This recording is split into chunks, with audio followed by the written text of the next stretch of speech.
Oh, Ellie. Well, it's good you're here, because I don't think anyone would believe me. But look at that thing. Cool. Yeah, it's hatching. You know where this came from? Mm-mm. Would you believe that Elliot brought it to me? He said it came from the sea, but I'm not sure if I believe him. We call him Squeaks here. But, wow, yeah. You know what it looks like? It looks like the Ymir from 20 million miles from Earth. Yeah, 20 million miles to Earth. I just so happen to have a DVD copy right here. So it does look like the Ymir. Look at that thing. He's walking around and everything. Looks like it just woke up. Yeah, he did. Yeah, well, he was just born. Wow, he's walking around. Wow. What should we do with him? With the 200 lira, I gotta purchase the hat from Texas. You know what? I wish he was like a statue where he would, just be in the box or something. Yeah. Wouldn't that be nice? Oh, well, look at that! It's a box so big that we got hidden behind it. He turned into a box, just like we wanted him to. It's huge. I'll move it over so you can still sit and be seen by the camera here. But yeah, there he is. The Ymir, 20 million miles to Earth. Star Ace X Plus figure, the statue, the deluxe version. And all kidding aside, even with the skits and things that we do here, we love doing our skits. This was a birthday gift, wasn't it, Ellie? Yes. Yeah, so this was a birthday gift to me from my family. So I'd love to thank Deborah, Eli, Ellie, my middle child right here, Squeaker, Elliot, and Evelyn, our little 4-year-old, and of course, Mommy. Yes, Whitney, my wife. All of you guys were very generous to me on my 43rd birthday to be able to give me the Ymir, which is from my favorite Harryhausen film of all time. 20 Million Miles to Earth is the favorite. You know, it's one I can watch all the time, and they have a color version, and they have a black and white version. The color version looks great, and here we have him portrayed in color. So, you ready to get this thing unboxed? Yes. Today is Box Day!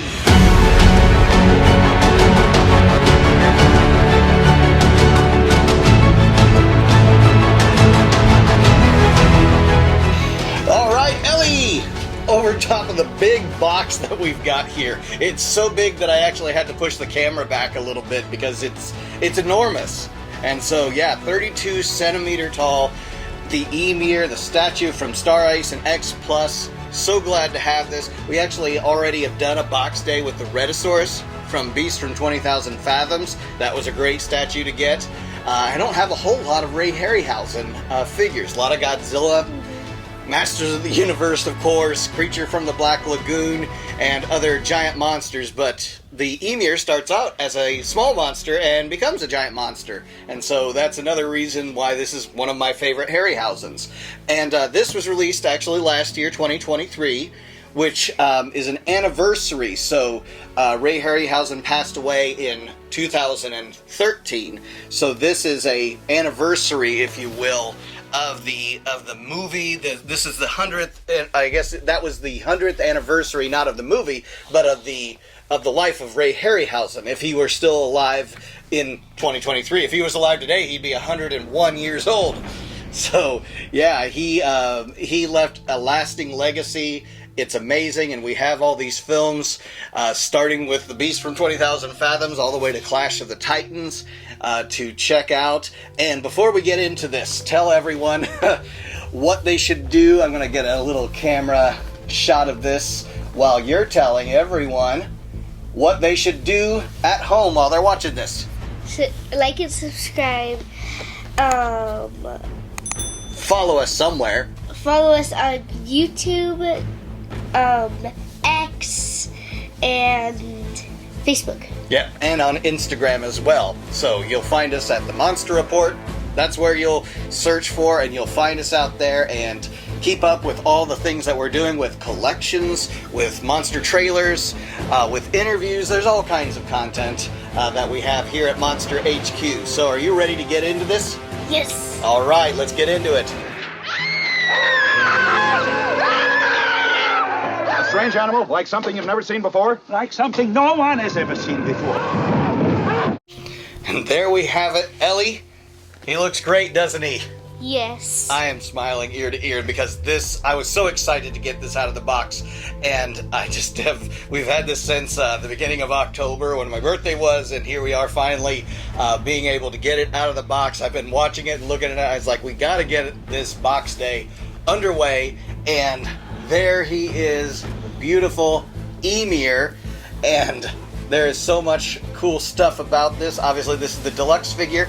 And the deluxe comes with the base, which has Harryhausen 100 down there.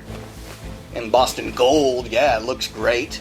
And, of course, we've got the light post, the lamp post, that he's holding on to and bending because he's just so strong, right? What else do you notice about him? I'm going to get this camera adjusted a little bit, zoom in a little bit more. That box was so huge I had to widen it out, but now he's out. What else does he got? He has a human. A human, yes. And you put it in his hands. You put it in his hand there. I thought that was funny. In the instructions, and yes, we did look at the instructions, it had the human, you get him out of his hand there, from your side there. It had him on the ground, actually, face down on the ground, like this. And it was like, okay, I guess he could be about anywhere. He really can't stand. He's like, scared, the Ymir. It's still pretty cool to have that as part of the deluxe. I guess he could be bowing right there at the base before the Ymir. He's like, all hail the Ymir. Do you know, in the movie, they never call him the Ymir? Why? They just don't. He's not referred to as the Ymir. Have a seat. All right, so yeah, putting him in his hand, or he can be here on the base. That's very cool. Take a look at those claws. They don't move. Yeah, well, none of that moves actually. Only his jaw moves. Yeah. His eyes, which are really hard because you have to. Whoa! One thing at a time. You're jumping ahead. We'll get to the articulation, but I was going to talk about his claws. So, 3 claws and a dew claw in the back. And for his hands, how many fingers? 3. 3 fingers, okay? So he's a very alien creature. He has a sort of dorsal fin. He kind of reminds me of the creature from the Black Lagoon. Yeah, because he has fins. Yeah. 2 tails. Yeah, and he has a tail that's forked at the end. Yes. Very cool, right? I think that's like, I forget his name. It's the 3-headed monster inside Ghidra. Godzilla. Yeah, Ghidra. Ghidra. He also has 2 tails. He has 2 tails. But this one has 1 tail that's forked at the end. Yes. Yes. And that, just the musculature also of the Ymir. Harryhausen had this creature that was so strong. He was undefeated. People were shooting him with guns. They were trying to fight with him. They were trying to capture him, and nothing was working. And he's just that strong. And of course, he was just getting bigger as the movie went along. I also love, just the details, this texture of his skin. It's kind of like lizard scales, but it is definitely something that's very alien looking. He has fins on his arms. Yeah. Yeah, and this is the funny thing. What planet does he come from? Venus. Venus. He comes from Venus. So they went in the spaceship to Venus, picked him up, and brought him back. And so Venus is a very volcanic, planet, and we know that it's way too hot, and there's just too much, awful stuff going on in Venus. Yes. The heat and the greenhouse effect that's happening there. Nothing should be able to live on Venus. But apparently the Ymir is built to live on Venus. So he must have a thick hide, and he must breathe sulfur gas, and he literally eats sulfur in the movie. Yes. Yeah, it's kind of wild and crazy movie. And so he's running around Earth, breathing our oxygen, and having no problem with that. But he's also running amok and, attacking humans, and they gotta capture him. They were able to electrocute him at one point. But it's funny because they tried guns and everything on him, but he falls from a little height and then he dies. Yeah, well, a little height for a big giant monster, right? Yes. Yeah, it's kind of like the ending of King Kong, right? Yes. He falls from the building at the end of the movie, and he fell from the Roman Colosseum after being shot at. Wasn't that high? Not as high as the Empire State Building. Like, if I jumped, that's how high it would. Well, for maybe a creature of his scale, yeah. Yes. So, but yeah, at the end, the creature has to die. So I'm going to take a little break here and get in close, and we're going to demonstrate the articulation of this. Yes. Okay.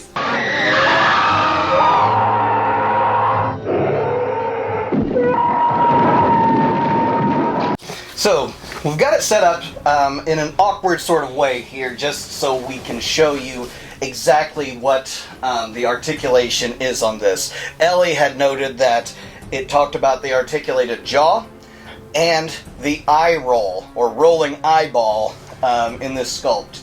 And so X Plus typically doesn't use those, neither does Star Ace. So this is a first for me, anyways, to be able to have this. And yes, we did look at the instructions. One of the awesome details about the Ymir is what looks kind of like his mustache over his mouth here. And if you'll note, obviously, in the movie Clash of the Titans, that face is very familiar because it's very similar to the face of the Kraken at the end of that movie. But this jaw here actually will detach.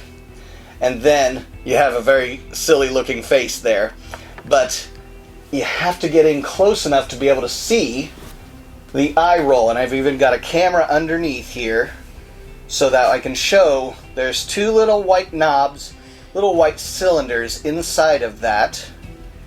Kind of difficult to see, I know. There's no light source below, but you can see those two little white knobs there.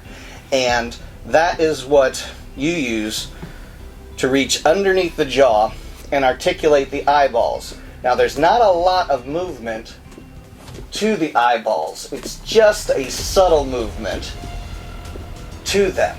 But you can kind of see what I'm doing there. So they just move a little bit left or right, so he can be in a very unworldly sort of way, looking outwards or looking straight ahead.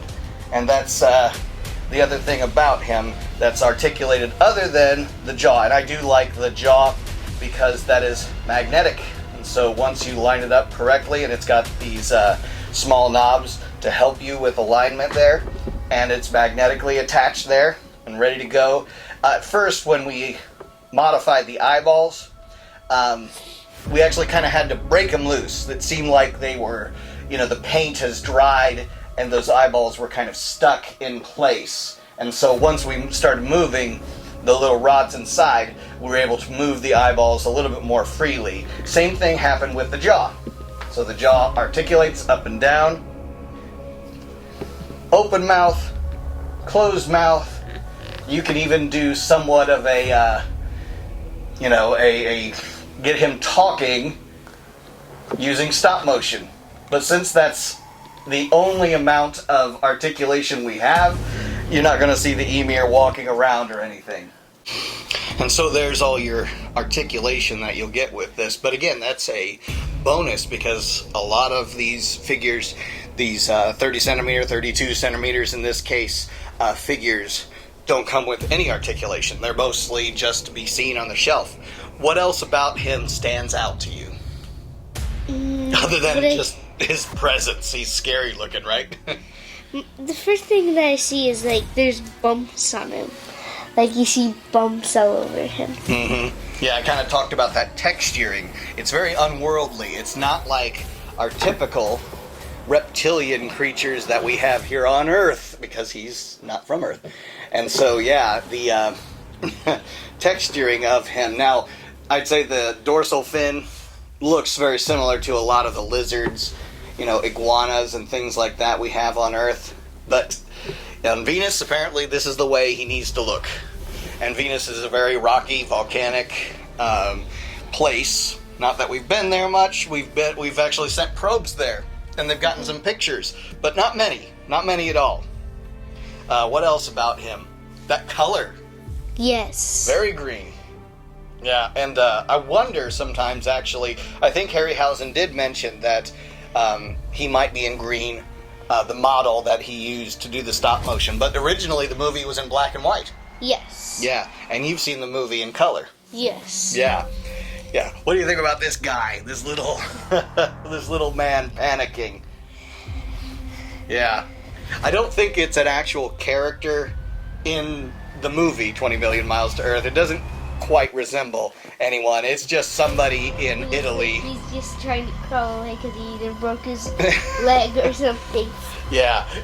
In the movie, of course, he fights with the elephant. That was a really cool, stop motion effect of Yes. the elephant. I Yeah. thought it was the other one. The Beast from 20,000 Fathoms? The Beast. Yeah, I think he was the one with the elephant. Well, there's actually two movies with an elephant fight. Gwangi, Valley of Gwangi. The T-Rex actually does have a fight with an elephant in that. Yes. Yeah, there's something about Ray Harryhausen and animating elephants. And so the Ymir came out victorious against the elephant, though the elephant gave him a pretty good run for his money. This takes place in Italy, so the scene, of course, is taking place there in Rome. So you have the Colosseum, a lot of old ruins. There's a lot of really great shots of him in Rome, and it's during the daylight. He's portrayed very bright green, so that's like he's lit in the daylight, not at night. Yes. Yeah. Now, there's some scenes in the movie where he's actually night lit, so a lot of the times it's moonlight or just whatever light source they can get, and so he's very much lit that sort of way. Some of the other details about him, he has those brown eyes, and we've talked about the articulation there. I love the outer portion of the eye. That just adds a lot to kind of his presence, that he's peering, down at you, and it makes his eyes even look bigger. Even though they're really tiny eyes, really comparatively, Yes. It makes his eyes look a lot more imposing. And he has his alien-looking ear right there. Like a Vulcan in Star Trek. They're pointed ears. Yes.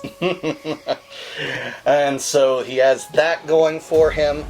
They did talk about the fact that his chest actually was breathing in and out, and especially when he was laying on his back, in the lab area there, they had something in there that they could pump full of air and inflate his chest to make it look like he was breathing. And so that was a really cool detail that they added in there too. So you see how the chest is protruded out, but has kind of a large sternum, if you will. That bone right in the middle of your ribs is really protruded out. The way his legs are designed, of course, is unworldly too.